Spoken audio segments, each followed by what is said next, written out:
Thank you, Mr. Chairman.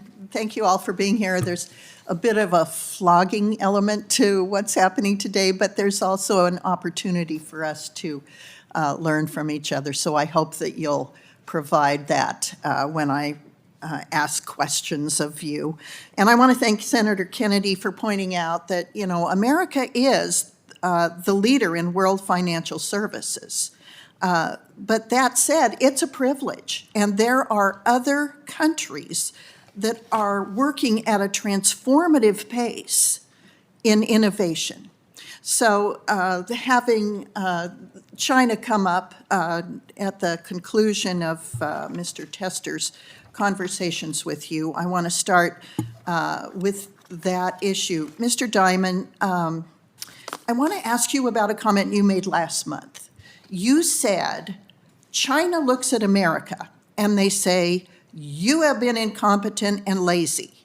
And then you said, there's some truth to that. So I too am concerned that too many in the financial services industry have been lazy, and they don't see the transformative pace at which the rest of the world is innovating. Payments technology, for example, is far too slow and costly. So your bank is currently testing JPM coin. It's a type of stable coin for faster settlement. Could you talk a little bit about our duty to responsibly innovate, to stay a world leader? Same question to Mr. Cesare. Yeah, I mean, America already is the world innovator and world leader, and China is a serious competitive strategic issue we all have to deal with.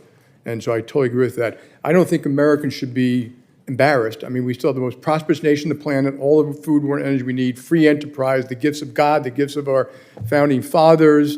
They have autocracy, not enough food, water, and energy. They need 15 million barrels of oil a day. They get 4 from themselves or their immediate neighbors, stuff like that. We're in very good shape.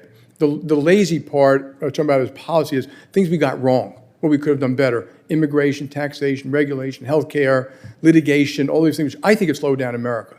And I think we should all be focusing more, how can we grow more and create more wealthier, afford more military, et cetera, et cetera. And innovation in cryptocurrency, they're probably ahead in a couple of areas, and I think we should recognize that and combat that, and I'm not really worried about it as long as we get our act together. Mr. Cesare? I agree. I think one particular area of innovation that's critically important is money movement and payments activity. And I think the banks are working together with each other as well as our regulators on activities like real-time payments, Zelle, even FedNow. All those things I think will position us well for future payments activity. Anyone else want to weigh in on this? I think our colleagues spoke to it, but the real-time payment system, the ability to get a 24/7 wire system at the Fed would be critical to it, and their new real-time system ought to provide that. But one of the disadvantages in payment system technology is the ability to pay on the weekends and move a substantial amount of money that actually clears. T+0 security settlement would be doable if you actually could have the money move during the night. And so I think we're all aware of that. We've connected our real-time payment system. We're connecting it to other parts of the world that we've put together through the clearinghouse. That'll enable money to move real time. You connect that with Zelle and things, you can move it with no cost to another banking client, as long as someone doesn't step in and say, oh, that is not sufficient to have Santander in Spain.